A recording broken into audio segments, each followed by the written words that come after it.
Satu, selamat siang sahabat Rumah Sakit Daerah Ashifa Banjarharjo. Semoga sahabat-sahabat sekalian pada Jumat siang yang berbahagia pada hari ini diberikan selalu kesehatan. Nah, kembali lagi pada Healthy Talk yang dilaksanakan oleh Rumah Sakit Daerah Ashifa Banjarharjo. Pada Healthy Talk siang hari ini kita akan membahas topik yang cukup spesial. Karena kita akan membahas mengenai demam berdarah tinggi atau DBD pada anak. Nah, karena temanya cukup spesial, maka kita akan menghadirkan bintang tamu atau narasumber yang spesial juga. Nah, pada siang hari ini telah hadir bersama kami dokter spesialis anak Rumah Sakit Daerah Ashifa Banjarharjo, Dr. Dani Irfandi, spesialis anak. Selamat siang, dokter. Selamat siang, dok. Ya, sehat, dokter? Alhamdulillah sehat, dokter. Sudah makan siang, dok? Alhamdulillah, dok, sudah. Oke. Nah, Dokter Dani Irfandi, spesialis anak atau biasa dipanggil dengan Dokter Dani. Dokter Dani ini merupakan salah satu dokter spesialis anak di Rumah Sakit Daerah Ashifa Banjarharjo. Di mana sebelumnya Dokter Dani ini menamatkan sekolah dokter umumnya di Universitas Islam Indonesia. Kemudian Dokter Dani sempat PTT ya, dok ya? Iya, sempat, dokter. PTT itu istilah untuk dokter yang mengabdi ke daerah-daerah di pedalaman gitu ya, dok. Kemarin PTT-nya di Jayapura ya, dok, kalau nggak salah ya, dok, ya? Di Kabupaten Kerom, di Jayapura, Papua. Di nan jauh di sana ya, dok. Lumayan. Keren sekali dokter Dani. Kemudian setelah itu dokter Dani melanjutkan sekolahnya menjadi dokter spesialis anak di Universitas Gadjah Mada Yogyakarta dan sekarang sudah lulus menjadi dokter spesialis anak. Salah satunya dokter Dani berpraktek di Rumah Sakit Daerah Ashifa Banjarharjo.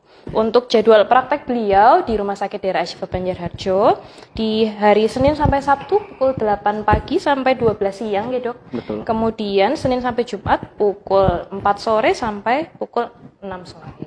Ya.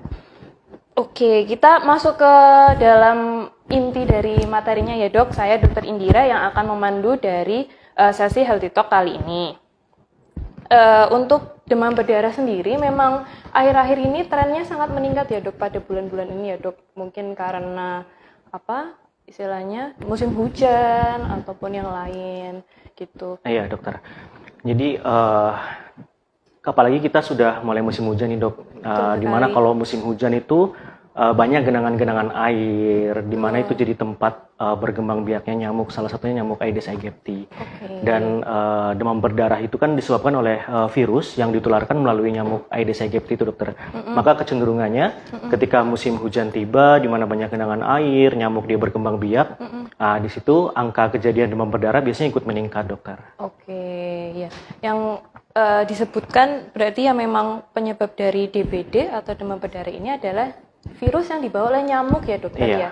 Betul, berarti dokter. memang istilahnya penyakit ini adalah penyakit menular ya, dok. Betul ya, Iya, dok? ditularkan oleh nyamuk. Ditularkan oleh nyamuk. Oke. Demam berdarah sendiri ini kan awal katanya demam ya, dok. Berarti kan istilahnya sebagian besar anak-anak yang dibawa oleh orang tuanya periksa, berarti kan memang istilahnya tanda gejalanya adalah demam.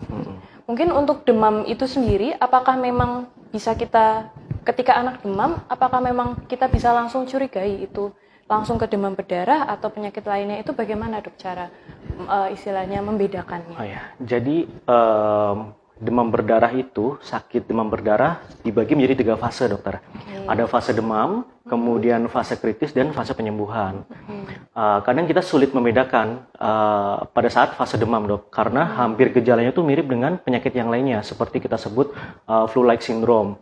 Jadi bisa saja orang tua membawa anaknya datang dengan keluhan demam tinggi, dan pada demam berdarah itu biasanya demamnya ciri khasnya demam tinggi mendadak, dokter. Jadi tidak dari yang sumber-sumber kemudian tinggi, tapi demam tinggi mendadak. Biasanya anak pulang sekolah tiba-tiba demam tinggi, atau bangun tidur demam tinggi. Dan yang membedakan dari flu-like syndrome atau gejala infeksi saluran nafas lainnya, biasanya gejala batuk pileknya tidak dominan. Jadi cenderung demam terus menerus, anaknya mulai lemas, rewel, kemudian tidak mau makan, tidak mau minum. Sementara pada demam hari pertama, hari kedua, hari ketiga, gejala batuk pileknya tidak dominan. Nah, kita bisa curiga bahwa anak tersebut mungkin mengalami salah satu gejala dari demam berdarah, dokter. Oke. Berarti selain demam, apalagi dokter gejala yang mungkin muncul pada anak dengan curiga demam berdarah? Kita bisa mencurigai pasien dengan demam berdarah, dok. Yang pertama, pasien tersebut tinggal di daerah endemis, di mana Indonesia masih merupakan endemis demam berdarah ya, dok ya. Terus kemudian disertai ada gejala-gejala seperti mual, muntah, nyeri perut. Kemudian bisa juga ada perdarahan di kulit yang kita sebut peteki, dokter. Oke, merah, Seperti itu. ruam-ruam merah ya, dok ya? Ruam-ruam, ya betul, dokter. Itu kalau untuk membedakan antara ruam merahnya itu karena demam berdarah atau karena mungkin hanya gigitan serangga, itu seperti apa ya, dok? Kadang orang tua tuh mispersepsi gitu. Ini ruam-ruam merah, ini beneran demam berdarah, tanda demam berdarah, atau memang karena hanya digigit nyamuk, dok? Biasanya nanya seperti itu, Ya. dokter. Jadi yang dimaksud perdarahan di bawah kulit atau ruam merah peteki pada demam berdarah, untuk membedakan dengan dia gigitan nyamuk ya, dok ya, kita bisa tekan di area sekitar ruamnya. Apabila dia ruamnya menghilang, mungkin itu bukan ruam demam berdarah, dokter. Tapi kalau dia peteki, ketika kita tekan kulitnya, dia akan tetap bentuk perdarahannya akan tetap terlihat. Nah, itu khasnya pada demam berdarah, dokter. Seperti itu ya. Oke, baik, dokter. Kemudian kita tadi sudah membahas mengenai apa itu DBD, kemudian tanda gejalanya seperti apa. Kemudian biasanya orang tua datang periksa itu biasanya nanya, dok, perlu di lab nggak sih? Nah, itu, dok. Apakah memang semua demam itu kita perlu lab atau hanya kecurigaan demam berdarah saja kita lab atau seperti apa, dok? Jadi untuk demam yang masih belum diketahui penyebabnya, dokter, apalagi pada musim-musim hujan ini yang kita juga harus salah satu melakukan diferensial diagnosis, dokter, membedakan untuk demam berdarah atau ya tidak, kita tetap perlu melakukan pemeriksaan laboratorium. Biasanya pada pasien-pasien demam berdarah di fase demam sudah diikuti dengan leukopenia, artinya sel darah putihnya, leukositnya itu cenderung lebih rendah, kadang di bawah angka 5.000 misalnya, dokter. Jadi tetap kita perlu melakukan pemeriksaan laboratorium.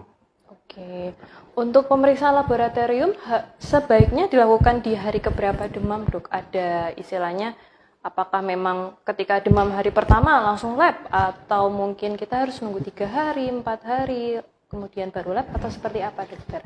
Jadi yang penting itu, dok, kalau misalnya pada orang tua anaknya sakit demam, dia harus betul menghitungnya, dokter. Jadi demam mulai kapan, di jam berapa, pagi, siang, atau sore, untuk menentukan hari demamnya. Jadi kalau misalnya hari demam pertama, saat kita melakukan pemeriksaan laboratorium, kadang nilainya masih normal semua. Jadi belum ada perubahan seperti leukopenia atau trombosit yang turun. Sedangkan nanti di demam hari kedua, hari ketiga, baru tampak kelihatan pola hasil laboratoriumnya seperti leukopenia itu sudah mulai kelihatan. Nah, di situ kita bisa mencurigai kalau memang ini salah satu penyakit demam berdarah, dokter. Oke, baik, siap. Oh iya, bagi sahabat Rumah Sakit Daerah Ashifa Banjarharjo, apabila ada pertanyaan, ingin menitipkan pertanyaan yang akan langsung ditanyakan ke Dokter Dani, bisa ditulis di kolom chat ya. Oke, kita lanjutkan ya, dok. Kemudian setelah itu, kapan pasien-pasien atau anak-anak dengan curiga DBD itu dirawat inap, dokter? Kira-kira. Ya, ini banyak jadi pertanyaan oleh orang tua ya, dok ya. Sebenarnya perlu dirawat atau tidak sih, dok, anak saya saat ini? Jadi yang perlu kita tahu bahwa mungkin ada istilah yang dulu ada demam denggi, demam berdarah denggi, atau denggi shock syndrome ya, dok. Jadi itu semua adalah derajat penyakit dari infeksi denggi. Sebetulnya semua penyakit itu namanya infeksi denggi. Nah, namun berdasarkan dari derajatnya, kalau kita pakai istilah yang demam denggi, demam berdarah denggi, yang sekarang kita pakai, kita juga misalnya pada demam denggi tanpa tanda bahaya, itu masuk kategori A, artinya tidak perlu rawat inap. Sedangkan pada demam denggi yang disertai adanya tanda bahaya itu seperti nyeri perut, kemudian muntah terus menerus, kemudian pada pemeriksaan fisik didapatkan livernya membesar, kemudian ada perembesan cairan plasma. Biasanya perutnya mulai membesar asites. Nah, pada demam denggi yang disertai tanda bahaya, itu kita sarankan lebih baik untuk dirawat inap, dokter. Itu biasanya muncul di saat fase kritis, yaitu demam hari ketiga atau menjelang demam hari keempat, dokter. Oke, berarti ya memang ini ya, sahabat Daerah Ashifa, jadi bagi mama-mama muda yang punya anak ya di balita, itu kan pasti akan istilahnya worry atau khawatir ketika anak demam ya, yang harus istilahnya diperhatikan oleh mama-mama sekalian, harus bisa menghitung jumlah hari demamnya, karena yaitu sebagai patokan nanti untuk mama-mama sekalian untuk perlu lab atau tidak, perlu dirawat inap atau tidak, seperti itu kan istilahnya untuk membantu dokter-dokter yang istilahnya di poliklinik atau dirawat inap gitu untuk menentukan apakah perlu dirawat inap atau tidak, seperti itu.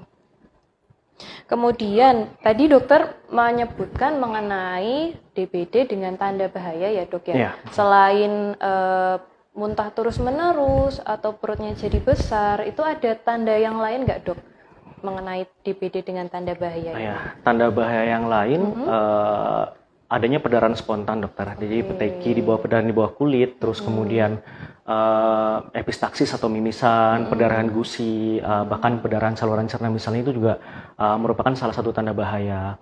Dan pasien-pasien dengan demam denggi, infeksi denggi, apabila dia sudah menunjukkan trombositnya mulai menurun di bawah 100.000 atau terjadi kenaikan hematokrit sebanyak 20% dari nilai normalnya, itu juga merupakan salah satu tanda bahaya, dan itu indikasi untuk dilakukan rawat inap karena butuh pemantauan yang ketat dan pemberian cairan. Itu yang paling penting pada pasien demam berdarah dokter. Oke.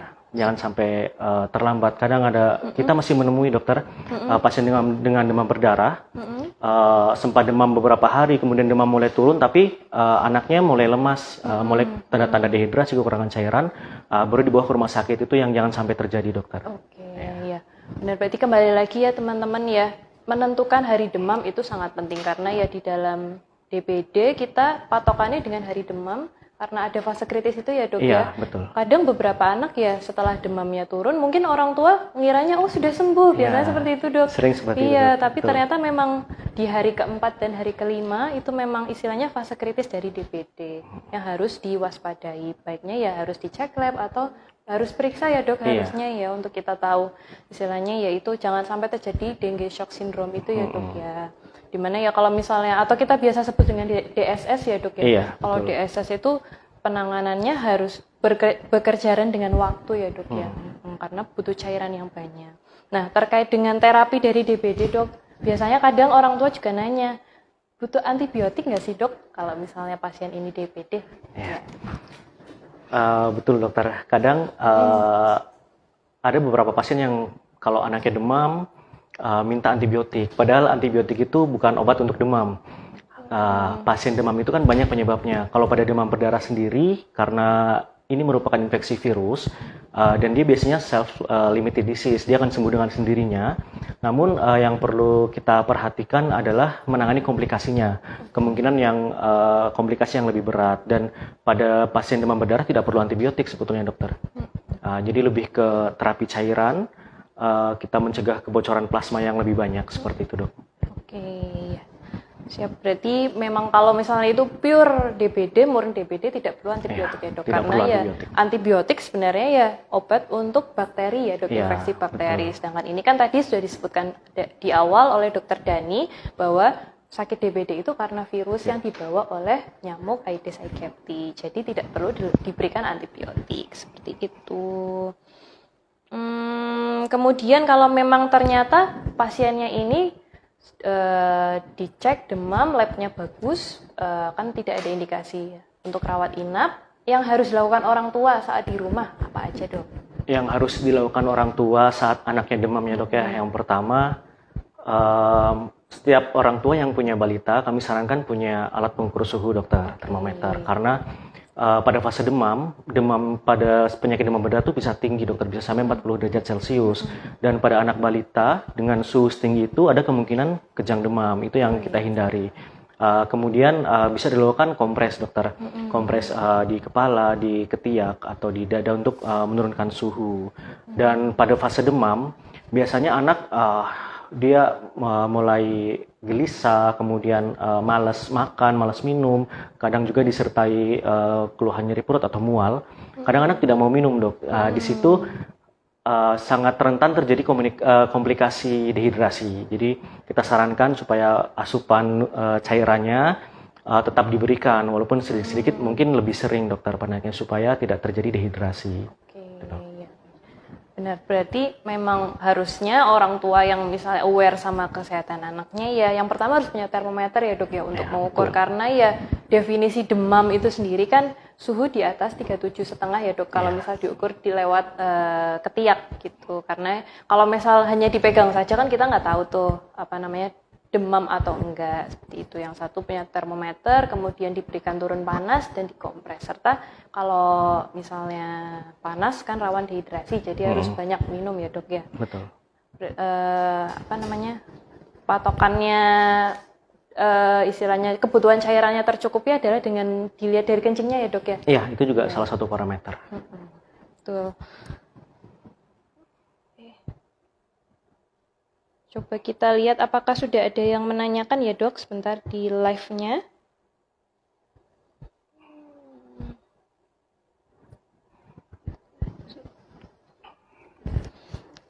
Kemudian mungkin ada beberapa pertanyaan yang sudah dititipkan ya dok lewat saya. Tadi dari Indrianti menanyakan, bagaimana cara mengenali anak yang DBD dengan malaria? Apakah ada perbedaannya, dokter? Oh ya, jadi kalau pasien anak yang sakit malaria, dia biasanya ada riwayat perjalanan, dokter, dari daerah endemis malaria yang masih banyak terjadi di Indonesia bagian timur, dokter. Jadi kalau misalnya pasien anak kemudian ada riwayat perjalanan dari Indonesia Timur, itu juga kita perlu mendiferensial diagnosis. Apakah ini ada kemungkinan penyakit malaria juga. Namun pada penyakit malaria biasanya tidak diikuti dengan trombositopenia atau hematokrit yang semakin meningkat, dokter. Dan sifat demam malaria itu kan berbeda, dok. Kalau denggi itu dia demamnya terus-menerus. Jadi hanya turun diberikan ketika diberikan penurun panas, dia akan turun sebentar, kemudian dia akan naik lagi.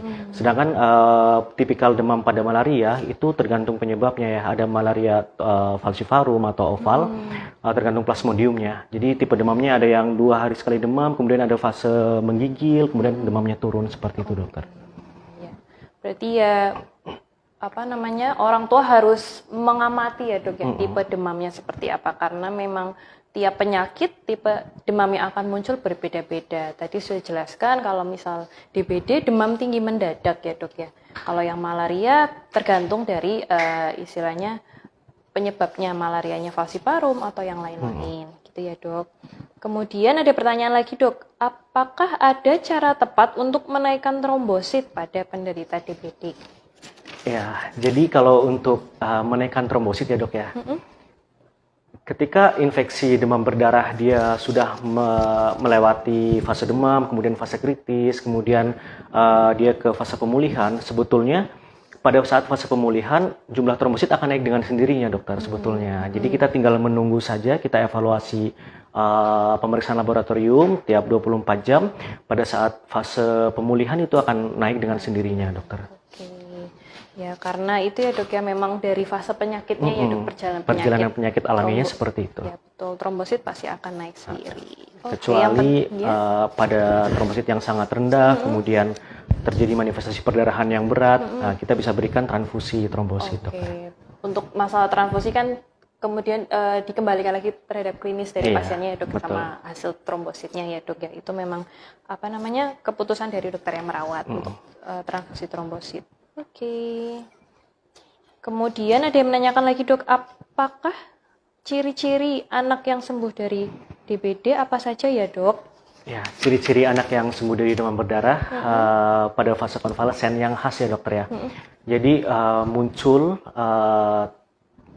pulau-pulau yang berwarna putih biasanya di ekstremitas di badan itu, di antara ruam-ruam merah, dokter. Jadi white spot of the island of red, istilahnya seperti itu, dokter. Namun itu tidak semua pasien demam berdarah mengalami itu, karena berdasarkan studi hanya 30-40%. Kemudian anaknya sudah mulai bebas demam lebih dari 24 jam, kemudian klinisnya mulai baik, tidak ada tanda-tanda bahaya yang tadi kita sebutkan, seperti nyeri perut, muntah, anaknya sudah ceria, dan itu merupakan tanda-tanda anak itu sudah mulai sembuh dari demam berdarah. Dan hasil pemeriksaan laboratorium evaluasi dia mengalami perbaikan, dokter. Oke, baik, siap. Coba kita lihat.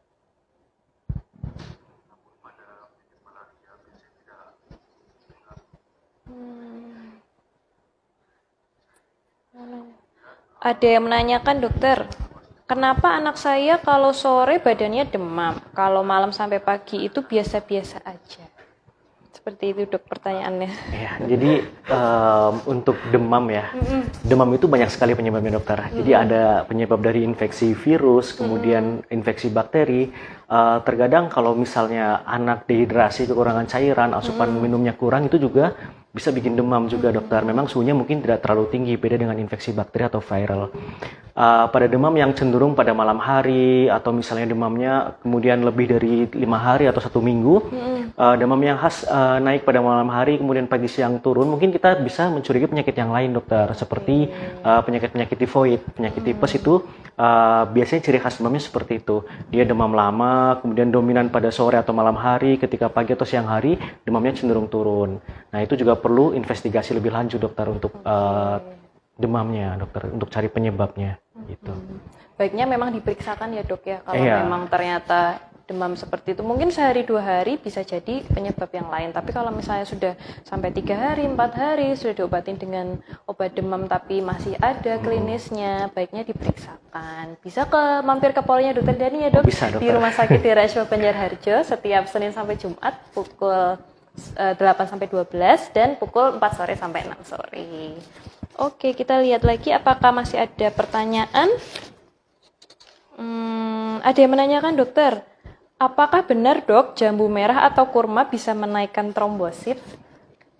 Itu mungkin saya belum banyak baca penelitiannya ya, dokter ya. Jadi memang pada beberapa kondisi banyak yang masih menggunakan jambu biji, kemudian kurma untuk menaikkan trombosit. Memang tidak ada salahnya, dokter. Boleh konsumsi jambu biji itu baik, konsumsi kurma itu baik, tapi saya rasa tujuannya bukan untuk menaikkan trombosit.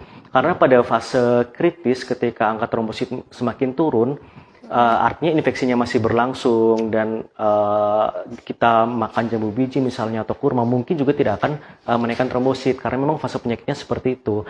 Nah, begitu masuk ke fase konvalesen pemulihan, dia akan naik dengan sendirinya. Nah, di situ juga sebenarnya tidak ada masalah sih kalau misalnya mau makan jambu biji atau kurma, selama anak itu tidak alergi terhadap makanan tersebut. Jadi nggak ada masalah.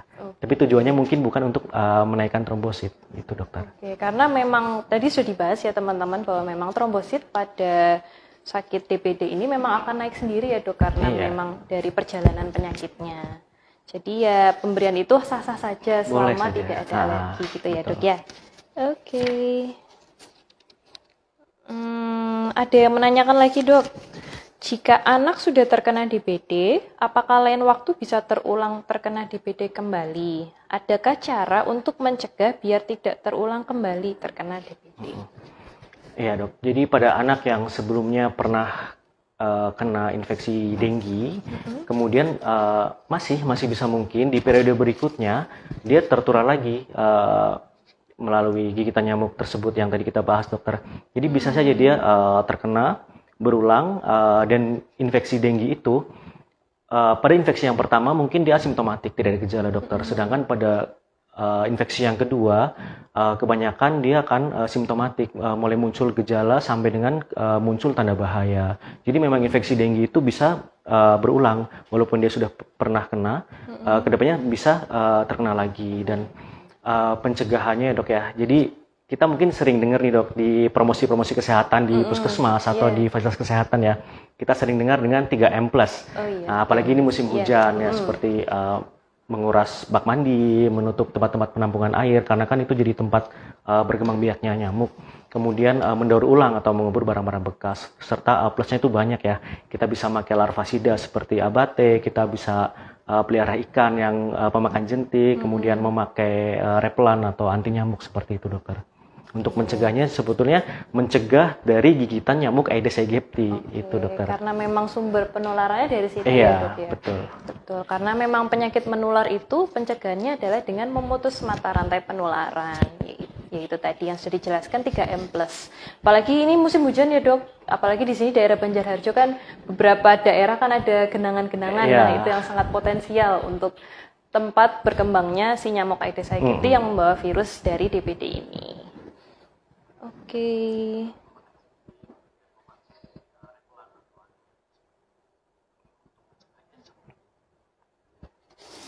Mungkin kita tunggu yang dari sini ya dok, apakah ada pertanyaan lagi atau tidak?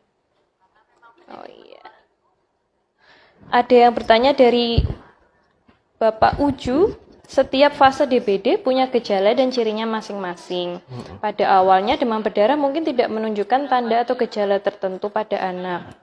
Untuk antisipasi supaya tidak terlambat penanganannya, apa yang harus dilakukan orang tua, dokter? Ya. Yang harus dilakukan orang tua yang tadi pertama menghitung hari demam, dok. Itu yang sangat penting karena kan khasnya pada demam berdarah itu ada fase-fasenya. Jadi dengan menghitung jumlah hari demamnya dengan tepat itu akan membantu kita nih. Kapan kira-kira anak akan memasuki fase kritis nih. Dan memang pada semua anak yang mengalami infeksi denggi tidak mengalami fase kritis, dok, memang. Jadi ketika dia fase demam selesai, kemudian demamnya mulai turun, tapi klinis anaknya baik, terus kemudian hasil laboratorium juga cenderung baik, dia juga tidak melewati fase kritis, dia bisa sembuh atau bisa kita sebut dengan demam denggi. Dan untuk waspada sih, kalau misalnya orang tua curiga nih anak saya demam, tapi klinis infeksi yang lain tidak muncul, kayak batuknya sebetulnya jarang-jarang nih dok, pileknya juga saya rasa tidak nih dok, tapi kok demam terus. Nah itu kita harus curiga tuh, jangan-jangan ini demam berdarah. Kita bisa melakukan pemeriksaan konfirmasi laboratorium, dokter, untuk melihat tadi apakah dia cenderung leukopeni, trombositnya terus mulai turun, itu dokter. Atau di hari pertama, hari kedua, hari ketiga, kalau bisa kita lakukan pemeriksaan NS1, itu juga bisa kita lakukan untuk mendeteksi bahwa oh jangan-jangan anak ini memang terkena infeksi denggi nih, gitu dok. Oke, tapi mungkin kalau NS1 ini ya dok harus di awal-awal demam ya dok. Iya, kalau betul. memang sudah di hari ketiga atau hari keempat kemungkinan ya false negatifnya banyak. Ya, negatif palsunya banyak. Itu yang penting yaitu kembali lagi menghitung hari demam, karena ya kalau demam berdarah memang perhitungan hari sangat menentukan ya dok untuk fase-fase dari penyakitnya.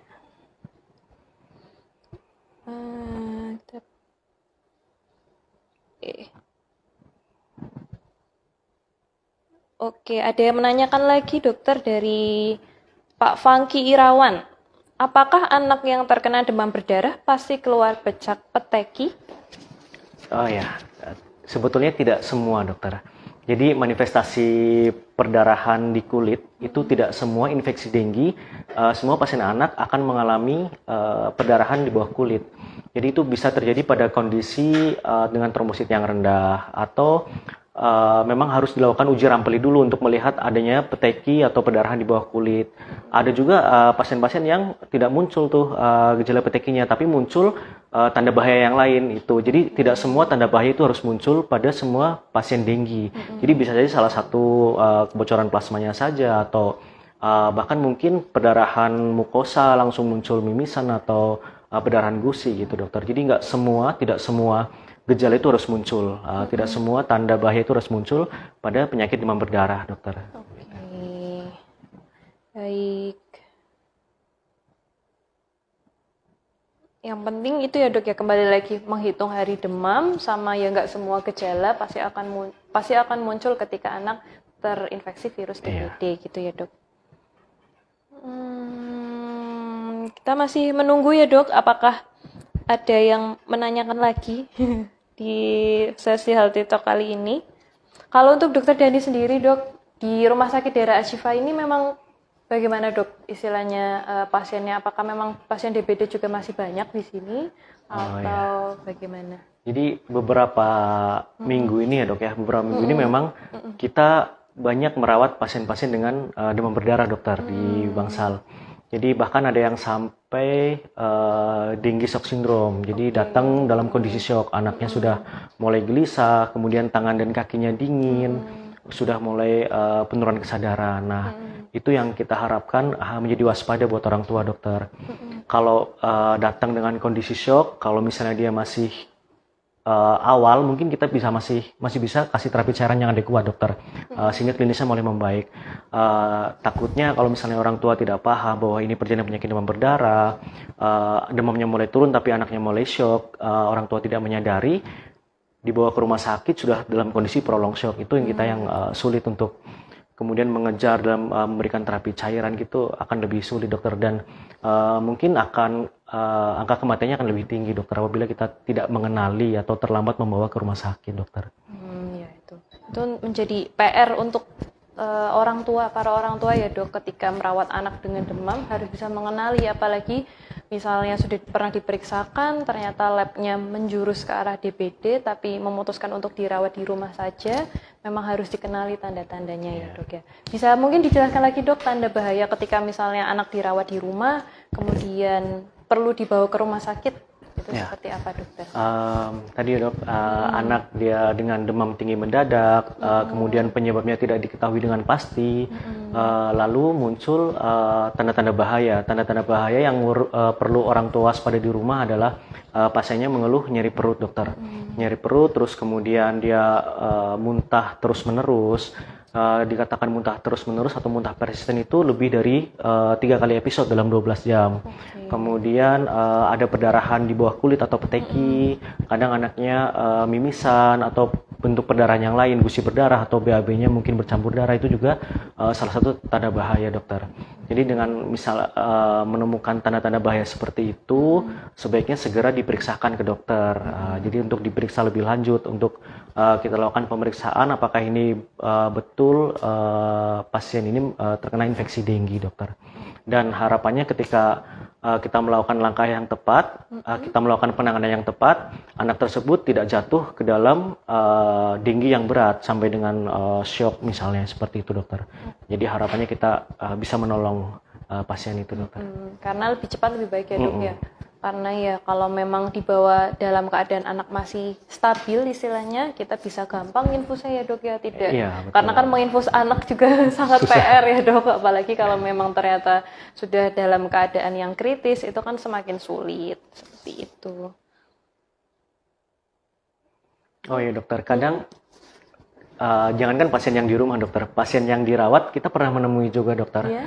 Pasien ini memang sudah sakit infeksi dengue, kemudian dia masuk fase kritis, memang demamnya mulai turun, tapi di situ trombositnya juga semakin turun, kemudian hematokritnya semakin naik.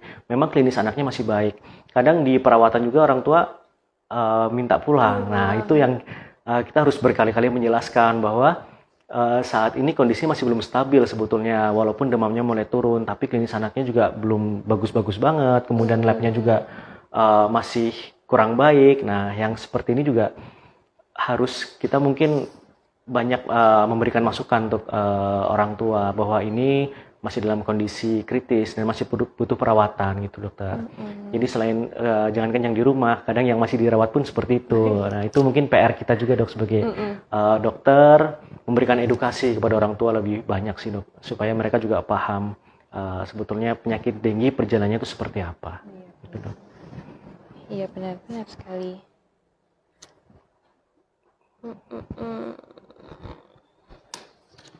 Mungkin bagi teman-teman yang sedang menonton live, kalau misal ada pertanyaan yang ingin disampaikan ke Dokter Dani, bisa langsung dituliskan di kolom komentar ya.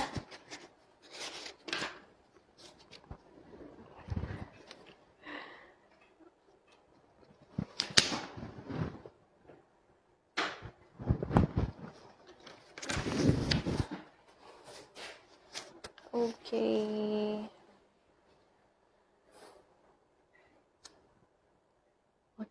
Oh ya, mungkin dari saya melihat di kolom komentar sudah tidak ada yang bertanya ya. Mungkin untuk sesi Healthy Talk kali ini kita cukupkan sampai di sini ya dok. Ya, dokter. Terima kasih kepada Dokter Dani yang sudah berbagi ilmunya dan sharing mengenai tentang DBD. Mungkin sedikit ilmu dari Dokter Dani bisa menjadi istilahnya buat orang tua agar ketika misalnya menemui anak demam seperti itu apa aja yang harus dilakukan gitu, agar yang pertama mungkin orang tua biasanya panik ya dok kalau misalnya anaknya demam, apalagi orang tua baru nih new parents biasanya akan panik ketika menghadapi anak demam. Yang penting itu tadi harus bisa menghitung hari demamnya, kemudian setelah itu jangan lupa sedia termometer untuk mengukur demam dan obat turun panas. Ketika memang demamnya sudah tidak istilahnya masih tetap naik, walaupun sudah memberikan obat-obat penurun demam, bisa langsung diperiksakan gitu. Baik, terima kasih. Mungkin saya cukupkan sampai di sini. Mohon maaf apabila ada perkataan yang kurang berkenan. Terima kasih. Wassalamualaikum warahmatullahi wabarakatuh. Waalaikumsalam warahmatullahi wabarakatuh.